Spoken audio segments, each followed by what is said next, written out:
अहो ही तर फक्त सुरुवात आहे। पहिले नगरसेवक, तालुका प्रमुख, मग जिल्हा प्रमुख, मग माजी आमदार सगळे रांग लागलेली आहे। आम्हाला फक्त आमच्या तारखा ठरवायच्या आहेत की कुठल्या तारखेला कोणाचा करायचं एवढंच बाकी आहे।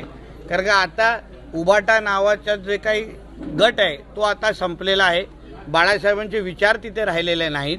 महाविकास आघाडी हिचं भावपूर्ण श्रद्धांजली झालेली आहे आणि म्हणून जिल्ह्याच्या महाराष्ट्राचा विकास करायचा असेल तर भारतीय जनता पक्ष आणि महायुतीच्याच माध्यमातून होऊ शकतो असं ह्या आमच्या सगळ्या सहकाऱ्यांना विश्वास बसला असल्यामुळे आज चांगल्यातले चांगले म्हणजे आम्ही घाण घेत नाही, आमचं काय डम्पिंग ग्राउंड नाही, पण त्याच्यातले पण असे मिलिंदजींसारखे चांगले एकदम निष्ठावान प्रामाणिक ज्यांचं जनतेमध्ये वजन आहे अशा चांगल्यातल्या चांगल्या सहकाऱ्यांना आम्ही बरोबर घेतोय। भारतीय जनता पक्षाचे परिवार वाढत चाललेला आहे। देवेंद्रजींच्या नेतृत्वावर विश्वास आहे आणि मला विश्वास आहे येणाऱ्या कालावधीमध्ये भारतीय जनता पक्ष हा कोकणामध्ये एक नंबरचा पक्ष असेल। हे कार्यकर्ता म्हणून मी ते जबाबदारीने सांगतो। येणाऱ्या काळात जिल्हा परिषद, पंचायत समिती किंवा नगरपंचायतच्या निवडणुका होणार आहेत, त्या पार्श्वभूमीवर मोठ्या प्रमाणात पक्ष बांधणी करून हे सगळे प्रवेश होत आहेत। हो, निश्चित पद्धतीने, कारण का स्थानिक स्वराज्य संस्था निवडणुका कोर्टाच्या आदेशाप्रमाणे कधीही लागू शकतात। स्थानिक स्वराज्य संस्थेमध्ये एक चांगले नेतृत्व उभं राहण्याची संधी असते आणि म्हणूनच मोठ्या प्रमाणामध्ये आता भारतीय जनता पक्षच आमचा विकास करू शकतो। सत्तेच्या आणि तिजोरीच्या सगळ्या चाव्या आमच्याकडे आहेत। ग्रामविकास मंत्री आमचे आहेत, पालकमंत्री आमचे आहेत, सगळेचे सगळे मुख्यमंत्री आमचे आहेत।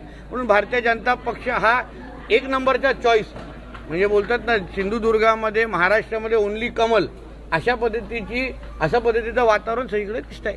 साहेब, मुंबई महानगरपालिकेच्या पार्श्वभूमीवरती राज ठाकरे आणि उद्धव ठाकरे एकत्र येतील, त्याच्यात आदित्य ठाकरे असं म्हणतात की पक्ष म्हणजे राज ठाकरेची भूमिका बदलतात, ते जर एकाच भूमिकेवर राहिले तर विचार होऊ शकतो असं आदित्य ठाकरे म्हणतात। हो बरोबर, फार विद्वान आहेत ते हां, आणि म्हणून पहिलं त्यांनी राजसाहेबांना बरोबर घ्यायचं का की पहिलं त्याच्या स्वतःच्या आईला विचारावं आणि तिथून अगर तयारी नसेल तर असे मोठे मोठे वक्तव्य करावे। भूमिका कोणी बदलली, हिंदुत्व कोणी सोडलं हे पूर्ण महाराष्ट्राला माहिती आहे। बाळासाहेबांच्या मुलगा आणि नातूंनी बाळासाहेबांचे विचार कसे रसातळाला घेऊन गेले हे पूर्ण महाराष्ट्र बघत आहे। म्हणून त्यांनी भूमिका बदलण्यावर तोंड उघडू नये।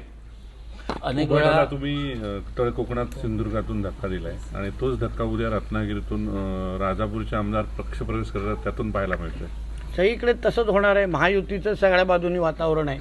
सगळ्यात ताकदीने आज महायुतीमध्ये सगळे चांगल्या विचाराचे निष्ठावान कार्यकर्ते आता तुम्हाला येत असताना दिसणार आहे। विरोधकांना उमेदवार पण स्थानिक स्वराज्य संस्थेमध्ये मिळतील का ह्यापासून प्रश्न सुरू होणार आहे। म्हणून येणाऱ्या सगळ्या निवडणुकींवर भारतीय जनता पक्ष आणि महायुतीचा झेंडा तुम्हाला सगळीकडे दिसेल।